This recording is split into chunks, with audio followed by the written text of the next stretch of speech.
بهم قد زانت ذي الاجماع فاؤنڈیشن presents العليا صاغوا للمجد رسالتهم وأبوا. فرقہ اہل حدیث کا باطل اور غلط عقیدہ ہے نعوذ باللہ کہ اللہ بذاتی ہی یعنی فزیکلی صرف اور صرف عرش پر موجود ہے اور کہیں نہیں ہے، جبکہ اللہ تعالیٰ جسم اور کسی بھی جگہ میں ہونے سے بالکل پاک ہے۔ یقین نہیں آتا؟ آئیے دیکھیں۔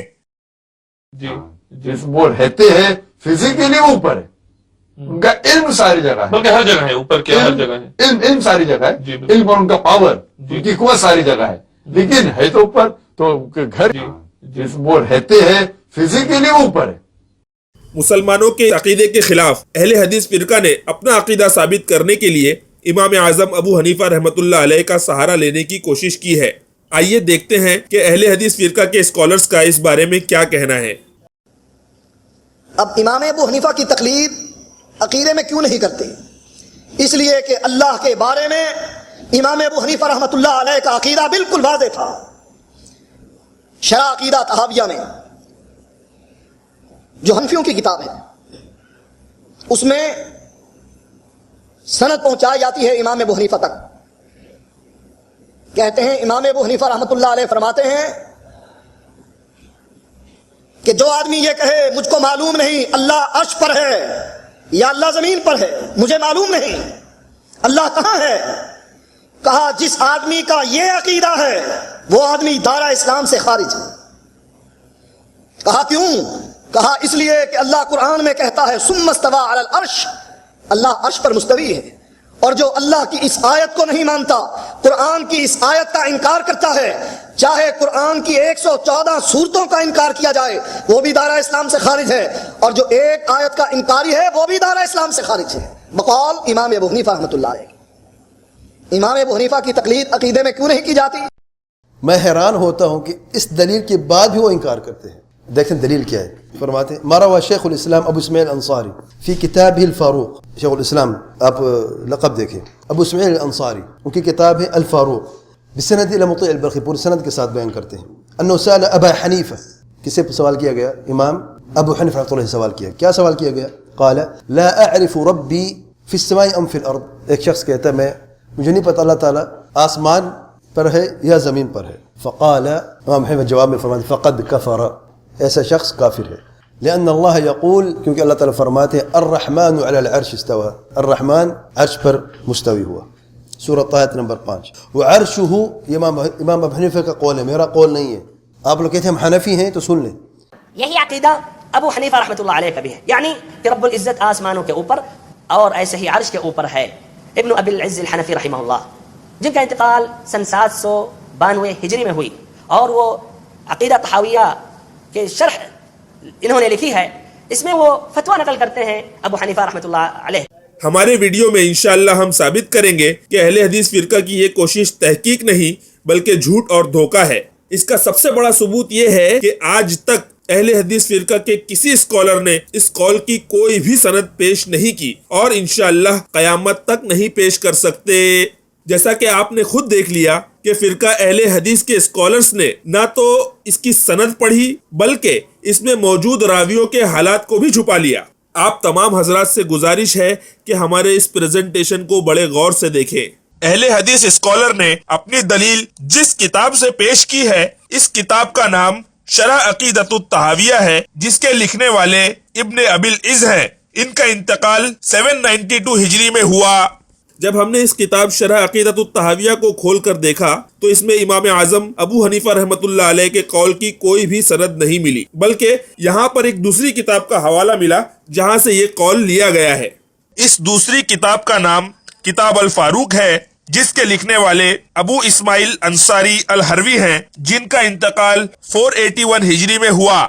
عجیب بات تو یہ ہے کہ ابو اسماعیل الحروی اور ابو مطیع البلخی جو امام ابو حنیفہ رحمۃ اللہ علیہ کے شاگرد اور اس قول کو بیان کرنے والے ہیں، ان دونوں کے درمیان میں تقریباً 270 سال کا فاصلہ ہے۔ تو سوال یہ ہے کہ امام ابو حنیفہ رحمۃ اللہ علیہ کے اسٹوڈنٹ ابو مطیع البلخی سے یہ بات الفاروق لکھنے والے اسماعیل الحروی تک تقریباً 270 سالوں بعد کیسے پہنچی؟ اس کا کوئی اتا پتہ نہیں ہے۔ نام کے اہل حدیثوں، ہمیں یہ بتاؤ